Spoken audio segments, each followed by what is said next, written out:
नोडाल officer तथा गजपति उपजिल्लापाल अनुप पंडा बन्या प्रभावित तलिया अंचल केशरीगुड़ा पंचायत पणसपदर गाँ परिदर्शन करते गाँ निकट पहाड़र पत्थर खसी रास्ता अवरोध होता। यह खबर शुणी उपजिल्लापाल ड्राइवर पी पद्मा ना पालका और अंतरबा राजस्व निरीक्षक अरुण दास घटनास्थल में पहुंची पड़ा विराटकाय पत्थर को रास्तार हटाई गमनागमन सुविधार बंदोबस्त करते। तत्पर चुडंगपुर पंचायत कार्यालय पहुंची अंचल लोक सहित बन्यार क्षति होता फसल रास्ताघाट समस्या घर भंगा भली क्षयक्षति दाबी शुणी दाबी मुताबक चुडंगपुर पंचायत कार्यालय ठारू पादरे चाली चाली हाटपदा सरकारी प्राथमिक चिकित्सालय को प्रवेश कर डाक्तर प्रवीर कुमार को भेटी चिकित्सालय समस्या रोगी चिकित्सा व्यवस्था जमी मेडिकल ना रे पंजीकरण होइछि कि नहीं खाता और प्लॉट नंबर तथ्य अनुसंधान करथिले। सम्मान्य उपजिल्लापाल एवं आरआई मो पंचायत को आसछन्ती विभिन्न प्रकार मोर अंचल क्षतिग्रस्त होउथिबा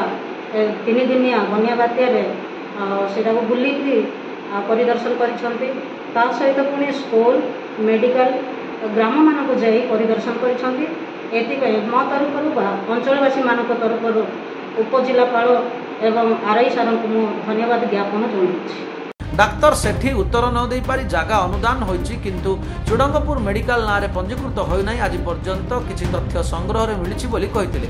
पर सरकारी प्राथमिक विद्यालय भीतर को जाई छात्र छात्री रहणी समस्या खाद्यपेय गुणात्मक शिक्षादान संपर्क में पचारि बुझिथिले एवं श्रेणीगृह गुड़िक किछि स्थान रे फाट देइथिबा बोली देखिले।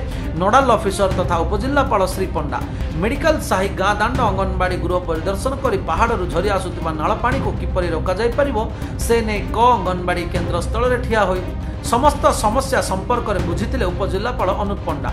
भूस्खलन तलिया अंचल पत्थर धसी रास्ता अवरोध धान मक्का बिरी कुलथ फसल हानि घर भंगा रास्ताघाट बन्यार क्षति अंचल परिदर्शन कर लोकों दुख बुझा सरकार निकट को समस्या भित्तिक दाबी समस्त उपस्थापना कर प्रतिश्रुति देते। परिदर्शन समय अंतरबा क्लस्टर आरआई अरुण कुमार साहू समेत स्थानीय सरपंच सुश्री सेवती गमांग पंचायत संप्रसारण निर्वाही अधिकारी उपेन्द्र नायक एडीओ लावण्य बड़मुंडी उपस्थित रही उपजिल्लापाल बन्या परिदर्शन समय सहयोग करते।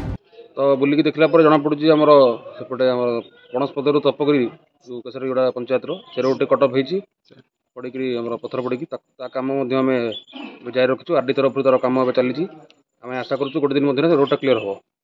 तापर हम देखुछु फील्ड रे बुलिकी गुडा फसल मध्ये नष्ट होईची एवं गुडा घर मध्ये माटी कांथ पड़ी जाईची तार मध्ये असेसमेंट चलिबो। समस्त आरआई एग्रीकल्चर स्टाफ समस्त मध्ये जॉइंटली सर्वे करिवे। गत अक्टोबर 2 रे मध्ये जो वर्षा होइतिला ता पय मध्ये जॉइंटली सर्वे रिपोर्ट जाईची।